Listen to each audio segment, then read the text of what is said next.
Vendredi 26 août 2016. Match de Ligue nationale de football américain. Les 49ers de San Francisco affrontent les Packers de Green Bay. La tradition veut que les joueurs se lèvent avant le match pour célébrer l'hymne national des États-Unis. Mais ce jour-là, et comme durant les 3 dernières semaines avant le match, un joueur reste assis. Ce joueur, c'est Colin Kaepernick. Il décide de rester assis sur le banc de touche. Il décide de ne pas se tourner vers le drapeau américain. Il décide de protester. Protester contre les violences policières infligées aux Noirs américains. Protester contre la pression raciale subie par les Noirs américains aux États-Unis. Protester même si les répercussions risquent d'être lourdes. Le genou au sol, la tête haute, ce jour-là, Kaepernick réalise un geste qui restera gravé dans l'histoire. Mais ce n'est pas la première fois qu'un sportif réalise un geste marquant pour faire réagir. Replongeons-nous 48 ans en arrière, quand Tommy Smith et John Carlos ont frappé les esprits de tous ceux qui les regardaient. Souvenez-vous de ces Jeux Olympiques de 1968, au cours desquels 3 athlètes ont fait entendre la voix de la communauté afro-américaine au monde entier. Cet événement a marqué son époque, mais a surtout fait réagir une large partie de la population mondiale en traversant l'histoire. Bienvenue dans Mémoire de sport.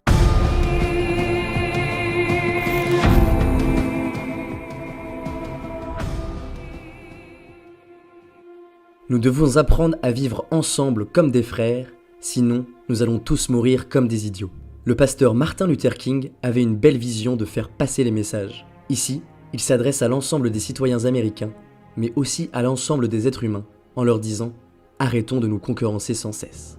La lutte contre la ségrégation voit un nouvel espoir le 3 juillet 1964, quand Lyndon Johnson, nouveau président américain depuis l'assassinat de Kennedy, signe le Civil Rights Act. Ce décret déclare illégale la discrimination reposant sur la race, la couleur, la religion, le sexe ou l'origine nationale.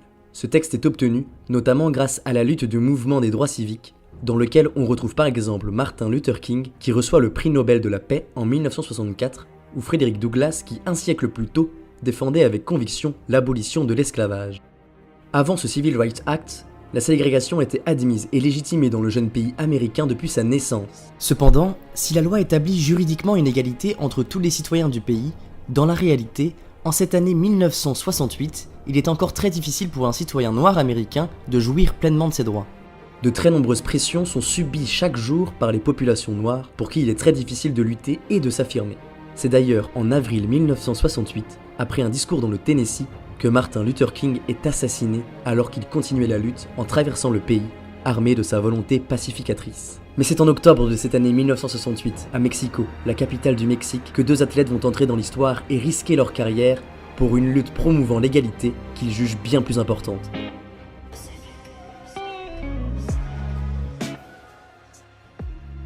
Les Jeux Olympiques de 1968 incarnent la nouveauté.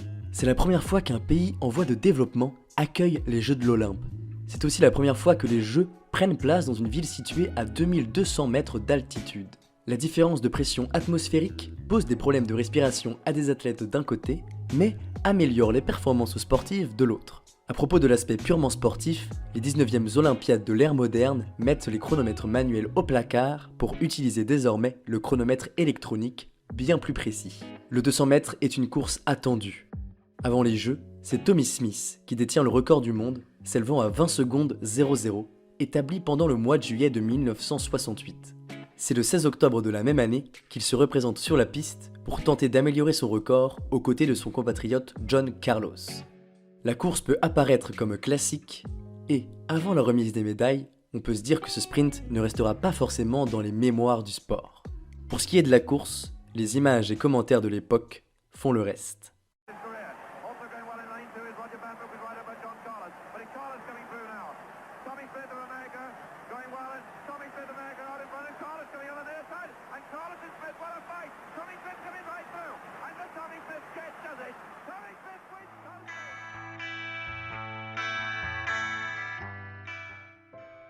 C'est donc Tommy Smith qui remporte cette course incroyable, suivi de Peter Norman et de John Carlos.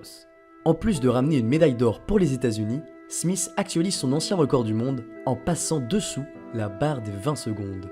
19 secondes 83 centièmes devient alors l'objectif à battre pour tous les sprinteurs du 200 mètres. Mais ce qu'il faut retenir essentiellement de cette course, en plus de cette performance grandiose, c'est la cérémonie de remise des médailles. L'heure est à la remise des prix. tradition incontournable de chaque épreuve des Jeux de l'Olympe. Une tradition qui, ce jour-là, a été bouleversée par les 3 athlètes ayant remporté ce podium. On le sait, les États-Unis sont plongés dans une période où la ségrégation raciale fait rage. Tommy Smith le dit lui-même, « Sur la piste, je suis le plus rapide du monde, mais à l'extérieur, je suis un sale négro. » C'est alors que, en place sur le podium, lorsque l'hymne américain commence à retentir dans le stade olympique de Mexico, Tommy Smith et John Carlos lèvent le poing.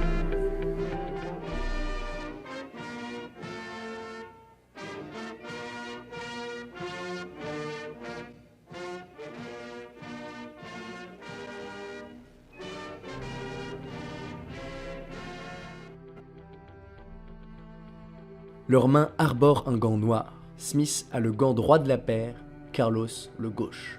Le stade est stupéfait devant cette cérémonie.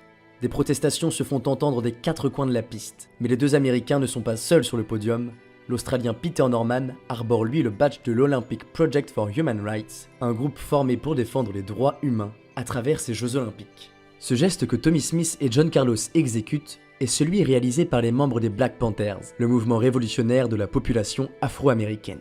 La profondeur de cette réalisation est donc sans pareil, bien que ni Carlos ni Smith n'aient fait partie de ce groupe. Ce 16 octobre 1968, ces 3 athlètes ont revendiqué les droits humains d'une manière frappante, laissant derrière eux cette image iconique de la lutte pour l'égalité menée par les Afro-Américains. Après la compétition, Tommy Smith et John Carlos, revenus sans argent aux États-Unis face à l'abandon de leur fédération, vont vivre des moments très difficiles suite à leur acte. Ils vont être bannis du village olympique et même interdits de compétition à vie. Les 2 athlètes préfèrent se terrer dans le silence, face aux très nombreuses menaces reçues après leur geste. Tombé dans un relatif oubli, Smith passe un temps par le football américain.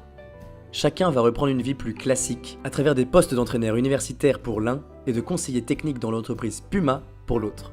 Mais ce geste soudain sur le podium olympique aura des répercussions bien plus larges. Peter Norman, 3e homme du podium, est accusé en Australie, pays dont il porte les couleurs, de s'être montré solidaire des 2 athlètes protestataires, leur conseillant de mettre un gant chacun face à justement l'oubli d'une paire. Le comité olympique, lui, refuse la participation aux Jeux de Munich de 72 et ne l'invite pas à la cérémonie d'ouverture de ceux de Sydney en 2000.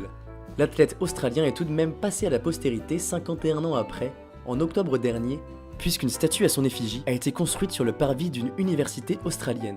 La reconnaissance aura aussi lieu pour les 2 athlètes afro-américains, même si celle-ci sera plus que tardive.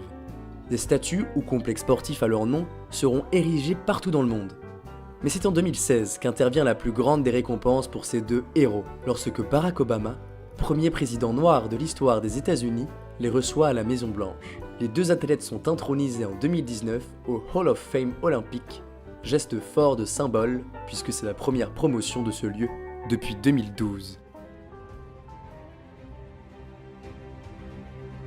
Cet événement est un exemple marquant de l'indéniable union entre sport et géopolitique. John Carlos et Tommy Smith couraient. Ils le faisaient même très bien.